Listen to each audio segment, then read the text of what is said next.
the Honorable President of Indo-American Society, Sri Irla, the Chief Guest of the function, His Excellency, the Consul General, U.S., Mr. Peter Haas, all the dignitaries on the dais, and all the distinguished guests, ladies and gentlemen, good evening to you all.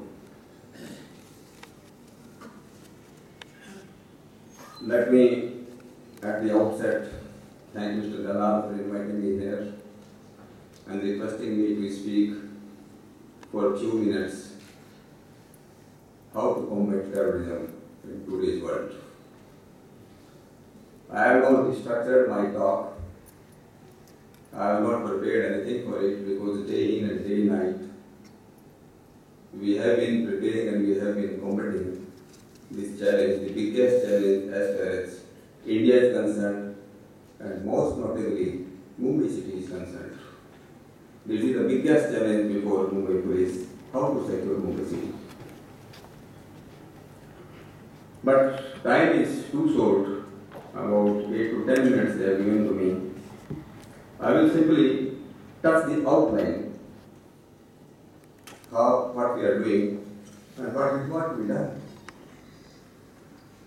Terrorism today has become, I should say, not before Indian society, the nation, but for the entire world, international community, the biggest challenge, the biggest threat to the peace. Not at individual level only, at societal level and national level. You have seen what happened in Boston about a few days back. Hundreds of people have been injured and many have been killed. What happened on 26/11? And we cannot say these are the last incident in human history. Because terrorism today has become a virus. It is just like a spider-headed monster which is growing. We should not think. Sometimes we think that it has been contained, it has been controlled, but no. Because the terrorism takes birth in the mind. It germinates in the mind.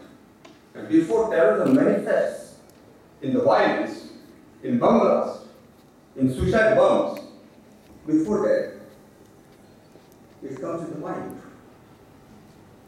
It might be in ideological form, it might be in religious fanaticism, fundamentalism, extremism, whatever you call it. Before any act of terrorism, it is the extremism which comes to the mind. That is why Indian tradition, Indian cultural and spiritual tradition, it mentioned, it emphasized that the root cause of all the problems, root cause of all the pleasures and pain in this world is mind. If you are able to control the mind, you can control the body. But that is the biggest challenge. Can police control the mind? Who impacts the mind the most? Where mind is molded, where terrorists are created, where they are brainwashed, how they are brainwashed to the extent that they become suicide bombers. How difficult it is to prevent the suicide bombers. That's why challenge is very, very, I should say, beyond the confines of the police, beyond the boundaries of the police. Unless the entire society is involved, it's very, very difficult to control, to combat this terrorism. As they started, Indian tradition, spiritual tradition, chants 3 times, Shanti, Shanti, Shanti. Why 3 times? We want internal peace, we want external peace, and we want universal peace. If really we want to combat terrorism, we have to think about these 3 terms. Internally, our agencies, whether police, security agencies, intelligence agencies, any agencies who have been given the charter of protecting the nation, how capable they are, how equipped and trained they are. Are they callous? Are they corrupt? If you remember, if you recall what happened in 93, how the RTX was imported and landed on our soil. were instrumental in that. Some of our own agencies, they were also equally responsible because they allowed the landing of the RDX and RDX was transported up to Mumbai city.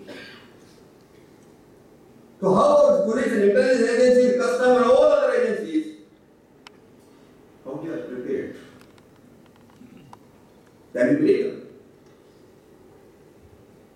As far as counter-terrorist and terrorism capabilities is concerned, we have moved a long way after 26 arrival. Mumbai city, you must know we have resourceful, we have the NST component, we have a quick reaction team, a lot of things have been done, we have progressed a lot. But there is another external aspect to it. External aspect does not mean only our neighboring countries. But sometimes they keep on exporting terrorism. But it is not the problem of the exporting terrorism what we import. It is main concern about the homegrown terrorist. Homegrown terrorist. Our society, where we live in, how vulnerable they are, how susceptible they are, how supportive they are to this kind of the ideas, to the kind of this extremism or fundamentalism or terrorism. Are this kind of elements are giving support? Are they tolerating it? Even if we are tolerating it, we are just neutral. We are also contributing to their approach. We have to take care of the society. And the third most important thing is, as we are discussing today in the American society, US has been a great partner to India, giving imparting training for many officers and men for the last many years in anti-terrorist forces. In fact, about 8 years back, Peter, I also underwent that kind of training in US about 8 years back for about 1.5 months. At the time, I was not prepared, mentally prepared that they will be giving the training to make me commando at that age. So that is international cooperation. No country in the world, without the cooperation of other nations can fight terrorism, can combat terrorism. It's just not possible. Because terrorism has become truly an international problem. Terrorists, they are sitting in some other countries, they are planning in third countries, they are collecting funds in 4 countries, they are imparting training in 6 countries, and they are targeting some other countries. What's happening? You must know this. What happened 9/11? All the terrorists were prepared. This is equal to international problem. Unless all the countries, all the nations come together, no country is capable of fighting this problem. How could we? Sometimes I call it, as I was telling you, there are anti-terror things. We keep on emphasizing on anti-terror measures. We started, who is coming in your colony? Are you renting out your accommodation? Whom you are renting out? Who are these persons who are coming from outside? Who are these persons? Whom you are selling your second-hand vehicles? 4-wheeler, 2-wheeler, cycles, including cycles. What happened in 1st August last year in Pune? New cycles were purchased. The motorcycles are being used. For vehicles are used. How the SIM cards are being misused? How these vendors are selling without there is a compulsion, there is a mandatory requirements.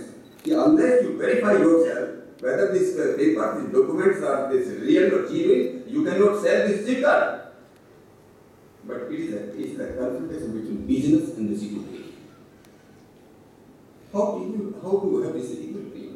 How to balance these things? They want to create their own business, we have to take care of our security. There's so many things. We get the information. Yes, such and such, these are the targets. How to harden those targets? How to create this society ready? How to keep our ears and eyes always open? That is why one item anti-terror measures, second the counter-terror measures. How to prepare the force? We have the force who can really fight the terrorists. We don't expect the members of the public will fight the terrorists. We don't expect any member of the society will become Tukaram Bombe. Even though the policeman cannot become Tukaram Bombe, he was the real hero of 26 February.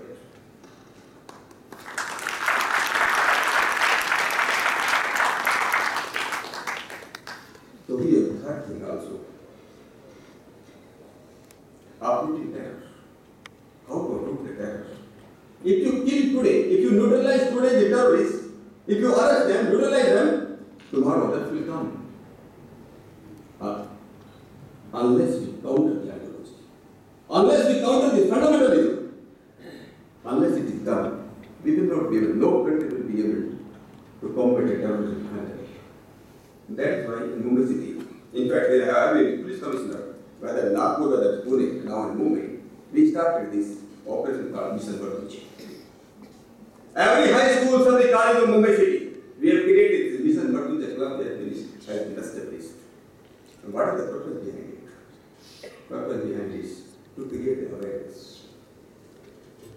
The threat of terrorism. When terrorism will come, what will be the consequences? Why on the basis of the religion we are creating the wars between man and man? On the basis of the caste and creed. Why it is happening? If we want to really impact the minds of the students, where we can create a real human beings, the biggest responsibility comes from our education institutions. But unfortunately, I am sorry to say this, even in Mumbai city, we run many institutions in the name of minority, not in the name of the nation, not in the name of the city, in the name of the minority. If we create this kind of a difference in the minds, minority or majority, we don't put up the spirit of nationalism. This is required.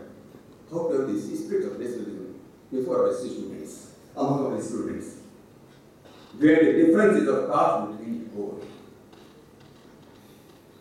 Whether I am the best or you are not the best. Why can't we teach our students that humanity is something different?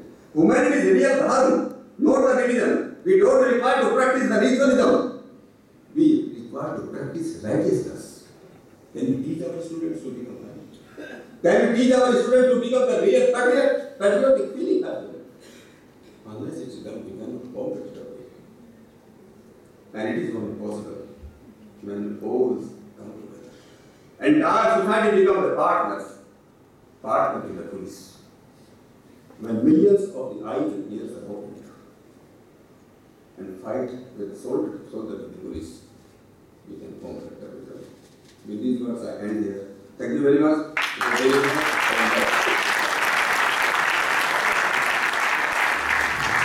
Thank you, Dr. Singh, for awakening us. Ladies